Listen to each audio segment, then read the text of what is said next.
So now I want to talk about uncertainty. This is something that I think a lot of people struggle with. The idea of not knowing what's going to happen next, being uncertain about the outcome of any given situation. And when you think about what we're going through right now, what we have been going through for a number of years is a time that carries so much uncertainty. We just don't know what's going to happen from one month to the next. The changes that are happening around us are so fast and so rapidly evolving that it makes it incredibly difficult to plan anything. And this can be incredibly stabilizing to those people that really need to understand and have a solid foundation that they know what's happening and what's going to happen. And so if this is a thing for you, then I would highly recommend you doing a clearance around certainty and uncertainty. Now, there are going to be some other aspects of this that I think are worth kind of acknowledging and might require their own separate clearances because they do feel and they are quite different. So something that is similar but different is the idea of knowing something versus not knowing something. So this can apply for those people that maybe are waiting on exam results, for example. You've done the exam, now you've just got to spend however long, a month or two, waiting for the results. You just don't know the results. This also affects those people that are trying for a family and they've done the deed and now they're waiting to see whether they're pregnant. And this period of not knowing can be incredibly hard to handle.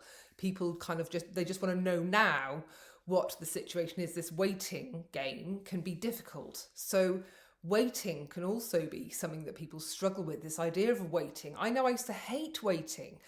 I'd always arrive somewhere right at the last minute, so I didn't have to spend any time waiting. I mean, that's ridiculous. So trains, I'd be like the person running on the train right at the last minute, looking for a seat when there was nowhere to sit. When I could have easily just got there 10 minutes early, 15 minutes early, got a drink, found a seat, got settled.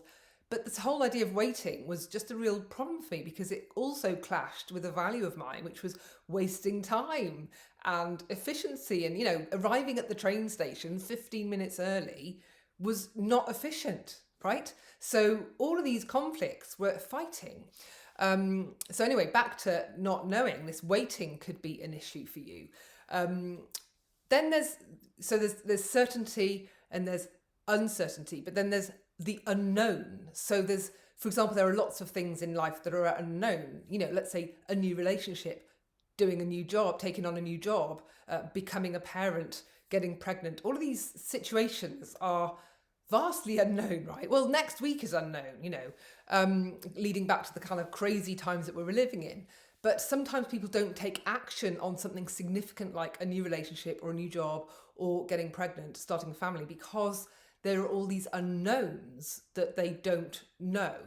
So when you think about the unknown, that carries a very different energy to it than not knowing. When you tune into what does not knowing mean, that's going to bring certain things up for you.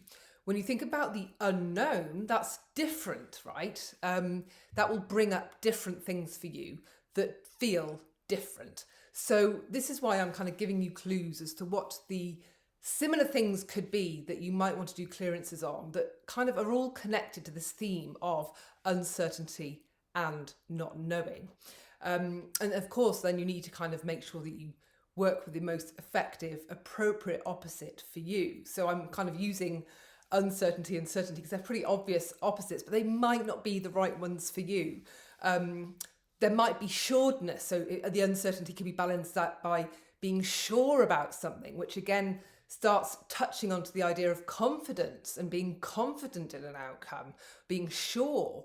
And then you're like, well, is it unsure? So unsure, being sure, they could also be clearances to do. Maybe when you're not sure about something, this is a state that gets you a little bit stressy, a little bit anxious. Whereas some people, where they don't know the outcome, they're unsure on how it's going to be. They're like, I don't know, I'll just deal with it when it comes. And that doesn't trigger them. They don't get anxious or fearful at the idea of being unsure about something. So tune into this idea of certainty and uncertainty. And what's the language that you use around this? And make sure that you do clearances around the language that's relevant for you. And it might be that all of those things I mentioned need to be cleared for you. And then if you manage to get all those done, then you're going to be feeling very, very different about the idea of not knowing what's coming and the surprises that are lurking. And when I mention the word surprises, well, I think it's worth mentioning that a surprise and a shock are the same thing, except a surprise is a shock that we like and a shock is one that we don't like. But, you don't say that, look at all those shocks under the Christmas tree.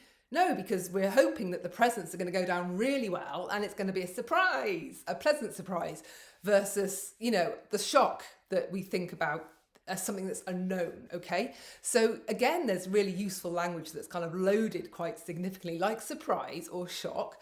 And if you have had some big shocks in your life that are deeply unpleasant, then maybe working around the language of shock and surprise could be useful for you to try and calibrate the emotional reaction or the emotional loading that comes with such words.